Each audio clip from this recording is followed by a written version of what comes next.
21वीं सदी में हमने विकास की दौड़ में बहुत बड़ी छलांग लगाई है और इसकी शुरुआत 20वीं सदी में ही हुई थी। अंतरिक्ष को जानने की इच्छा तो इंसानी सभ्यता में पहले से रही है, लेकिन 20वीं सदी में हम अंतरिक्ष में पहुंच भी पाए।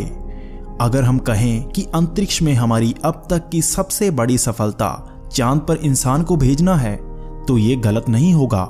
लेकिन आखिरी बार इंसान को चांद पर भेजने का मिशन 1972 में हुआ था, लेकिन आखिर क्यों इसके बाद कभी भी किसी इंसान को चांद पर नहीं भेजा गया? आखिर इसके पीछे कारण क्या है? आइए जानते हैं। दरअसल पहली बार इंसानों द्वारा बनाई कोई चीज साल 1959 में चांद पर पहुंची और इसे सोवियत यूनियन द्वारा बनाया गया था।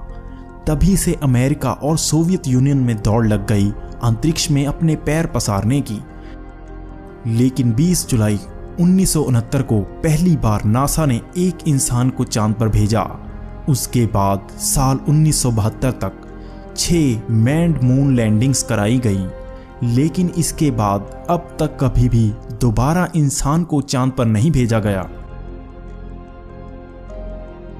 लगभग 46 साल पहले आखिरी बार इंसान को चांद पर भेजा गया था, जिसमें जो स्मार्ट कंप्यूटर लगा था उससे ज्यादा शक्तिशाली कंप्यूटर तो अब आपके हाथ में ही है, यानी कि आपका मोबाइल। उस वक्त जो तस्वीरें सतह पर ली गई वो भी हाई क्वालिटी की नहीं थी, तो अब दोबारा क्यों किसी इंसान को चांद पर नहीं भेजा जाता? दरअसल इस पर भी कई कॉन्स्पिरेसी थ्योरी सामने आ रही हैं।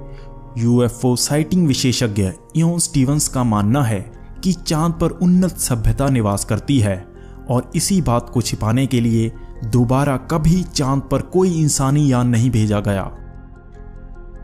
स्टीवंस का मानना है कि ये उन्नत सभ्यता चांद के बिना रोशनी वाले हिस्से में रहती है और वहां से हम पर नजर रखती है। नासा ने उनके साथ संपर्क बना लिया था, इसीलिए हम सबसे छिपाने के लिए दोबारा मैन्ड मून लैंडिंग नहीं की गई। पूर्व नासा कर्मचारी डोना हेयर का कहना है कि ये सच है कि चांद पर बिना रोशनी वाली जगह पर एलियन सभ्यता बसती है। इस बात को नासा द्वारा ही छिपाया जा रहा है। इस मुद्दे पर नासा के कर्मचारियों को भी बात नहीं करने दी जाती। उनका कहना था कि आखिरी मैन्ड मून लैंडिंग के समय अंतरिक्ष यात्रियों के पास 3 उड़न तस्तरियां भी आई थी, जिसकी फुटेज को बाद में मिटा दिया गया। डोना हेयर की इस इंटरव्यू से हर तरफ हड़बड़ी मच गई। जबकि एक और कॉन्स्पिरेसी थ्योरी के अनुसार चांद पर कभी किसी इंसान ने पैर रखा ही नहीं। ये सब नासा का एक झूठ था। सोवियत यूनियन के अंतरिक्ष में पहुंचने के बाद नासा पिछड़ रही थी और इसी से बचने के लिए उन्होंने एक झूठ गढ़ा। इस थ्योरी का कई और विशेषज्ञों ने भी समर्थन किया है और उनका भी मानना है कि उस समय की तकनीक से ऐसा संभव ही नहीं था। दरअसल चांद की ग्रेविटी पृथ्वी से 6 गुना कम है, यानी 60 किलोग्राम वजनी चीज चांद पर सिर्फ 10 किलोग्राम महसूस होगी। लेकिन फिर भी हम यहां से चांद पर इंसान पहुंचाने में इतनी मेहनत लगाते हैं और चांद से दोबारा धरती पर पहुंचने में भी काफी ईंधन लगता, और ऐसी क्षमता उस समय नासा के पास नहीं थी। जबकि तीसरी थ्योरी के अनुसार आज के समय में ऐसा संभव भी नहीं है, क्योंकि अगर उस समय के मून मिशन का बजट आज के समय में देखें तो 120 बिलियन डॉलर बनता है। उस समय स्पेस की दौड़ में नासा को आगे निकलना था, उसी सहयोग से उस समय ऐसा संभव हो पाया।